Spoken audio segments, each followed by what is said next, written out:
안녕하세요, 제이제입니다. 오늘은 연락할 때 원래 연락을 잘 안 하는 사람들이 있다에 대해서 말씀드려 볼게요. 그럼 바로 시작할게요.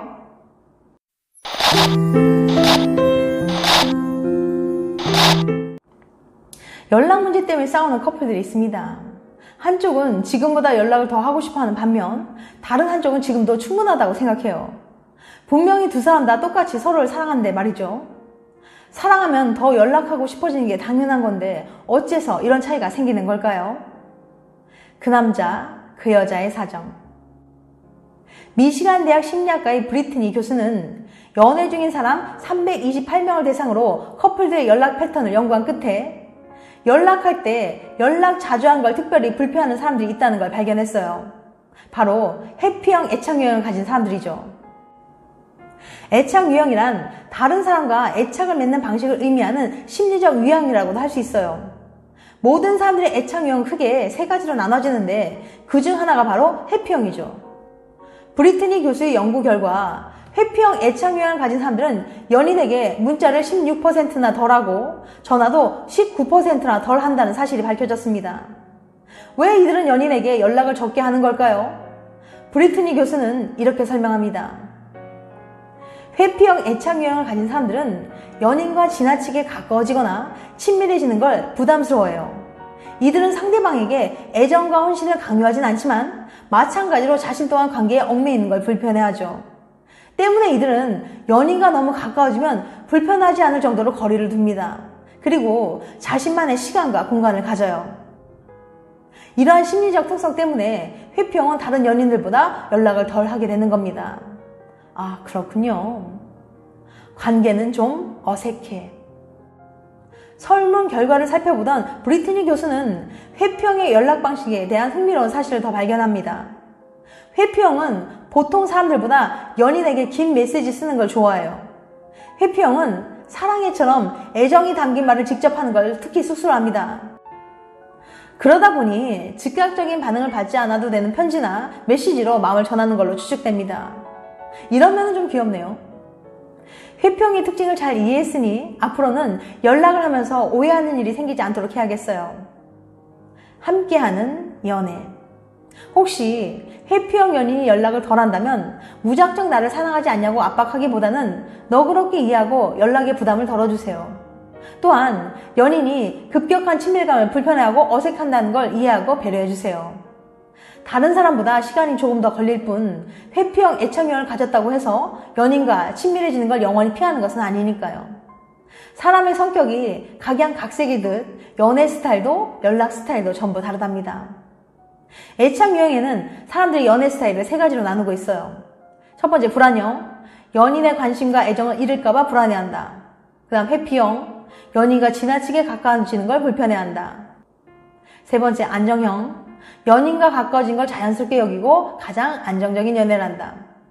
예를 들어 불안형인 사람은 회피형인 사람과 연애를 하면 연락 문제로 싸울 가능성이 높아지겠죠. 상대방과 본인의 애착유형을 안다면 연애를 할 때 나타날 수 있는 문제점을 미리 파악하고 서로를 더 잘 이해할 수 있을 거예요. 회피형, 애착유형.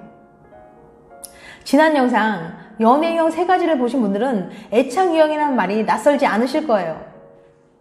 사람은 어릴 때 양육자와 어떤 관계를 맺었느냐에 따라 안정형, 회피형, 불안형 중 한 가지 애착유형을 갖습니다.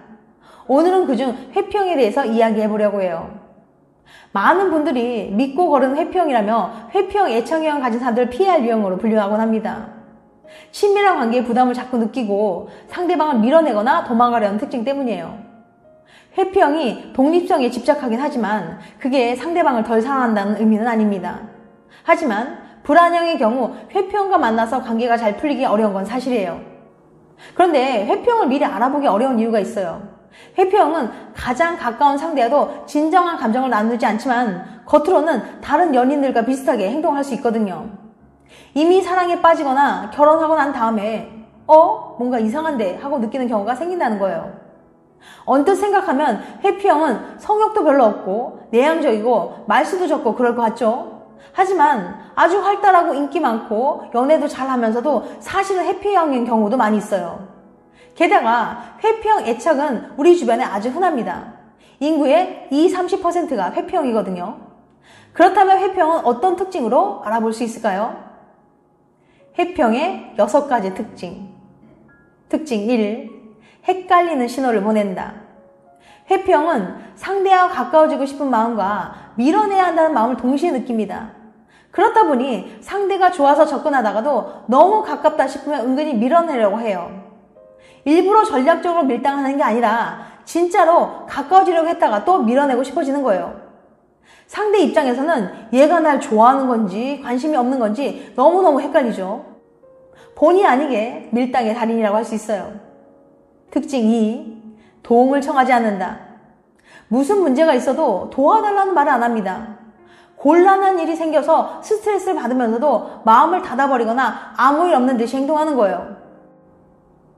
이건 거꾸로 자신도 남들에게 도움을 주거나 참견하고 싶지 않기 때문이기도 해요. 회피형은 공경에 처한 애인이 도움을 요청하면 차갑게 반응하거나 도리어 화를 내기까지도 합니다. 자신이 컨트롤하기 어려운 곤란한 일에 끌려 들어가는 것이 너무나도 싫기 때문이에요. 회피형은 모든 상황을 통제하고 싶어 하거든요. 특징 3. 관계에 진전이 없다. 회피형은 자신이 먼저 새로운 관계를 제안하거나 사랑 고백을 하는 일이 드물어요. 거리를 마음대로 조절할 수 있는 애매한 관계의 편안함을 놓치고 싶지 않기 때문이에요. 귀찮고 성가신 일을 피하는 특성이 다분해서 결혼이나 출산에도 소극적입니다.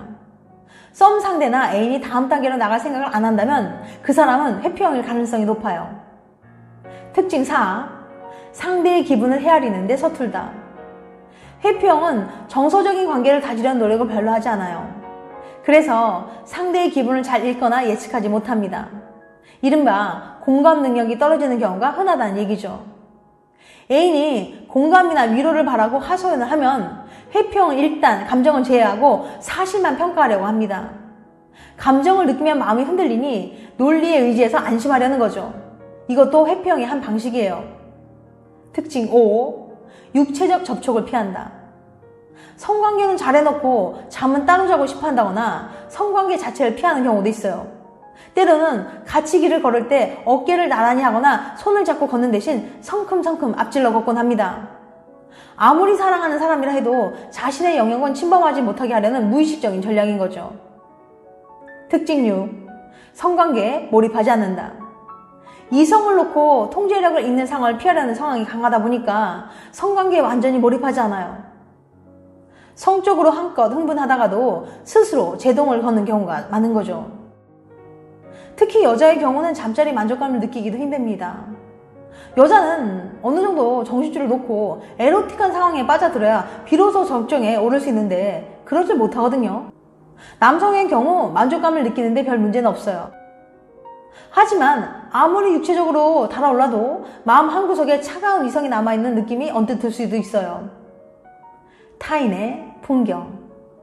회피형은 타인을 창밖에서 스쳐가는 풍경처럼 보려고 해요. 누군가 풍경에서 벗어나 성큼 다가오면 놀라서 몸을 피하죠. 겉으로는 냉담하고 초연해 보이지만 사실은 가장 겁이 많은 유형이라고 할 수 있어요.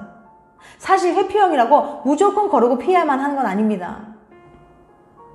일본의 애착유형 연구 권위자인 오카다 다카시 박사는 회피형이라도 어느 정도 책임감과 배려가 있으면 배우자로서 완전히 실격이라고는 할 수 없다고 말하거든요. 실제로 배우자를 만나 아이를 낳고 기르면서 인격적으로 성장해 회피 성향을 극복하는 경우도 있답니다. 지금까지 연애할 때 원래 연락을 잘 안 하는 사람들이 있다에 대해서 말씀드렸어요. 다음엔 더 재밌고 유익한 영상을 찾아뵐게요. 끝까지 시청해주셔서 감사합니다. 다음에 또 봬요. 안녕.